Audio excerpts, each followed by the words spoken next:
Assalamualaikum English learners, how are you doing?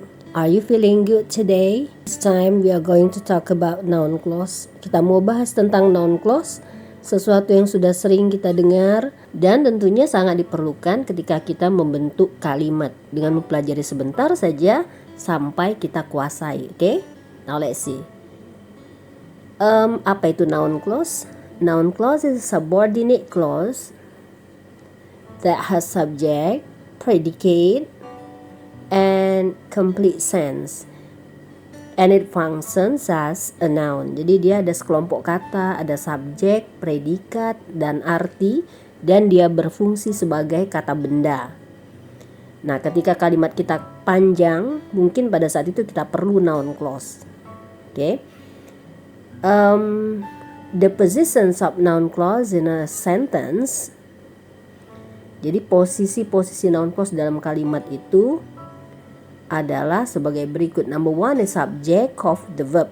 Subject of the verb. Jadi dia biasanya di depan kalimat. Ingat dia ada subjek, ada predikat. That she loves you is true. Here the noun clause is that she loves you. Jadi noun clause itu anak kalimat biasanya diawali dengan relative ya, seperti that, who, which, where, when. Terus dia fungsinya sebagai subjek. Maksudnya noun clause tadi itu fungsinya sebagai subjek. Pada topik pertama ini dia sebagai subjek di depan, diikuti oleh verb. Jadi noun clause-nya adalah that she loves you. Ada subjek she di situ, ada predikat loves you, dan ada relative. Terus dia berfungsi atau berdiri sebagai subjek, diikuti oleh verb. Oke. Artinya bahwa dia mencintaimu itu adalah benar. Jadi setiap noun clause atau anak kalimat, noun clause itu kan anak kalimat, biasanya diawali dengan relative ya. Berikutnya kita lihat contoh selanjutnya. Who can handle this situation must come this afternoon. Who can handle this situation must come this afternoon. Nah, noun clause pada kalimat ini adalah who can handle this situation. Dia ada relative who, terus sebagai subjek ya, kemudian sisanya itu adalah predicate, can handle this situation. Nah, semua noun clause ini dia berfungsi sebagai subjek karena dia posisinya di awal kalimat terus diikuti oleh verb must come. Okay? Next, artinya siapa yang bisa menangani situasi ini harus datang sore ini. Whom you are waiting for will be absent today. Whom you are waiting for will be absent today. Noun clause-nya adalah whom you are waiting for. Ada subjek you, ada predikat are waiting for, terus ada whom sebagai relative. Posisinya di depan sebagai subjek. Yang kalian tunggu akan absen hari ini. Oke, silakan dicoba bertahap buat kalimat sendiri supaya bisa diaplikasikan. Berikutnya posisi kedua, subjective complement. Subjective complement ini biasanya ditempatkan setelah linking verbs. Linking verbs itu seperti to be, become, seem, look, keep, etc. Sekarang kita lihat contohnya. Noun clause dalam posisi subjective complement. Your kindness is that you always help friends. Kebaikanmu adalah bahwa kamu selalu menolong teman. Nah, the noun clause is that you always help friends. Itu noun clause-nya. Ada relative that, terus ada subject you, terus sisanya itu predicate always help friends. Dan posisinya setelah to be. Okay, so that is noun clauses subjective complement. Next, his mistake that he always broke his promise. His mistake was that he always broke his promise. So the noun clause is that he always broke his promise. The subject he and then the rest is predicate and the position is after to be. Kesalahannya adalah bahwa dia selalu mengingkari janjinya. Well, next, let's see to the position number 3, object of the verb. Posisi yang ketiga, objek dari kata kerja. Jadi biasanya posisinya setelah kata kerja itu.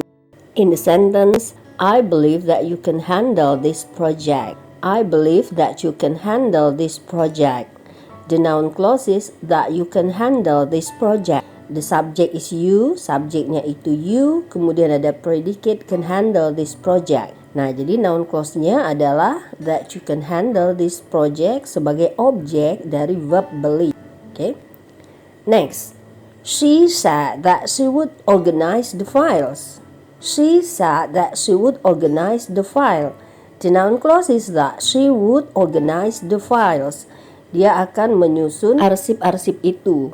Jadi noun clause-nya that she would organize the file sebagai objek dari kata kerja said. Dia mengatakan apa? Nah, dia mengatakan noun clause ini sebagai objek. Mr. Brown asked where I put his bag. Mr. Brown asked where I put his bag. Noun clause-nya adalah where I put his bag. Perhatikan noun clause di sini diawali dengan where. Jadi mungkin saja tergantung fungsinya atau posisinya di dalam kalimat. Nah, dalam kalimat ini dia berfungsi sebagai objek dari kata kerja ask. Position number 4, object of preposition. Object of preposition. Jadi dia posisinya setelah kata depan ya. Your friend's attitude depends on how you treat them. Noun clause-nya how you treat them, posisinya setelah preposition on. Nah, yuk kita lihat bahwa noun clause di sini berawalan dengan relative how. Jadi bisa saja terjadi. Jadi tidak harus untuk adverb gitu ya, tetapi dia berfungsi sebagai noun clause karena dia sebagai object of preposition on. Contoh lainnya, they discuss on why their manager never came to that company. Why their manager never came to that company, itu noun clause-nya.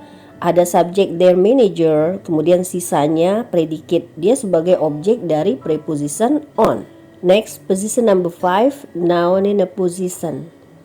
Kata benda dalam sisipan gitu ya.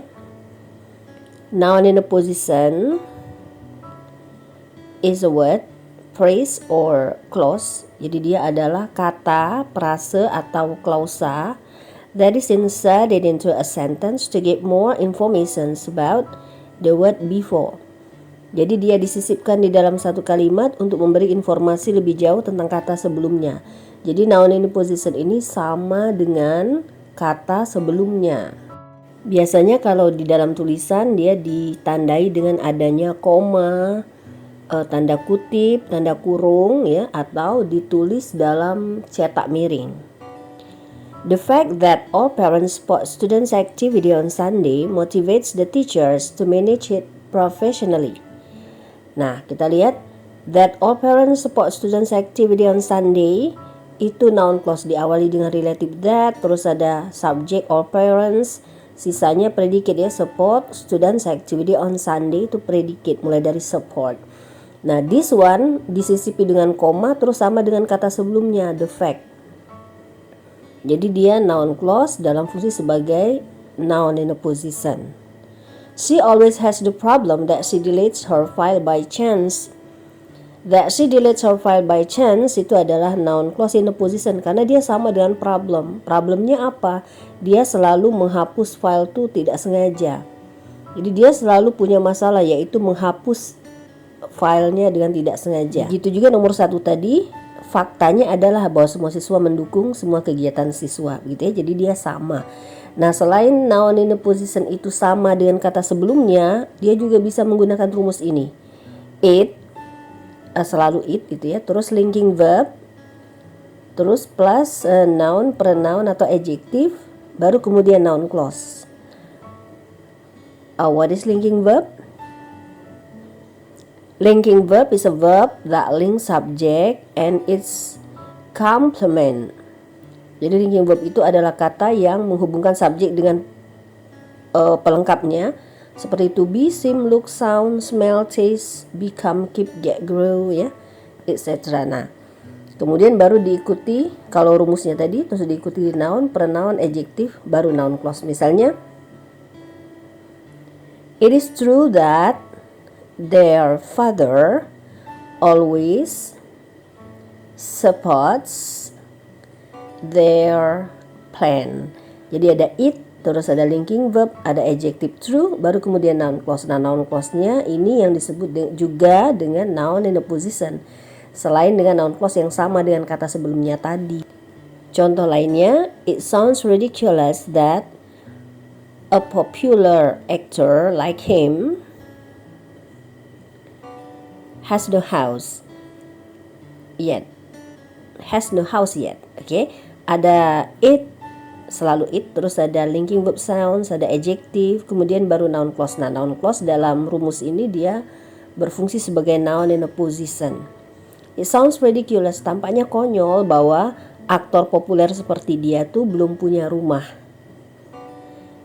Ya, contoh lainnya kita lihat. It was the fact that she was honest in that examination. Adalah fakta bahwa dia tuh jujur di dalam ujian itu. Nah, dia pakai rumus ya, it ditambah linking verb terus noun. Kita pakai noun ini, kemudian baru noun in a position. Fakta bahwa dia jujur dalam ujian itu. Next, it becomes a joke that your stingy boss will finance our activity. Itu menjadi guyonan, menjadi candaan bahwa bosmu yang pelit itu akan membiayai kegiatan kita. Nah, you lihat dia ini mengikuti rumus tadi gitu ya. Jadi ini noun in a position. Noun clause dalam posisi noun in a position. Well, terakhir adverbial objective. Adverbial objective. What is it?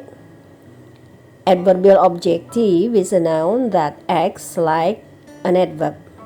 Jadi dia noun tapi dia fungsinya tuh seperti adverb gitu ya. Is a noun that acts as the object of the understood preposition. Atau ada definisi lain dikatakan noun yang bertindak sebagai objek dari preposition yang dihilangkan. Jadi seolah-olah ada preposition. Nah, untuk memudahkan kita mengingat, bisa pakai rumus ini saja. Jadi subjeknya bukan it seperti tadi. Jadi selain it, terus linking verb sama seperti tadi. Kemudian noun, pronoun, adjective sama seperti tadi. Dan juga kemudian noun clause sama ya, cuma bedanya subjeknya selain it. Contohnya dalam kalimat, she's certain that you can handle this problem soon.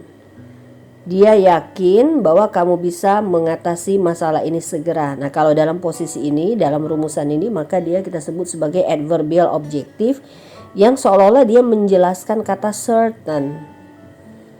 Jadi dia seperti adverb menjelaskan kata certain. Sebenarnya dia objek dari preposition of setelah kata certain. Kalau dalam bentuk kata kita bisa mengatakan she's certain of your ability. Nah, tetapi karena dia dalam bentuk clause, kita hilangkan of-nya, kemudian dia menjadi noun clause. Next, they look really sure that he's the next captain. That he's the next captain is noun clause dan posisinya adalah sebagai noun in a position. Dia sebagai objek dari preposition yang dihilangkan. Kalau kita mau sebutkan kata, kalimatnya kan jadi they look really sure of your ability. Nah, tetapi ini dia dalam bentuk noun clause, of-nya dihilangkan. I feel doubtful that my best friends agree to my idea. I feel, I subject, terus feel linking verb, adjective, kemudian noun clause. Oke. Itu saja tadi penjelasan mengenai noun clause. Mudah-mudahan bisa dicoba dengan kata-katamu sendiri, kata-kata yang lain. Mudah-mudahan bermanfaat. Dan jangan lupa dukung terus channel ini supaya tetap update. Terima kasih. Wassalamualaikum.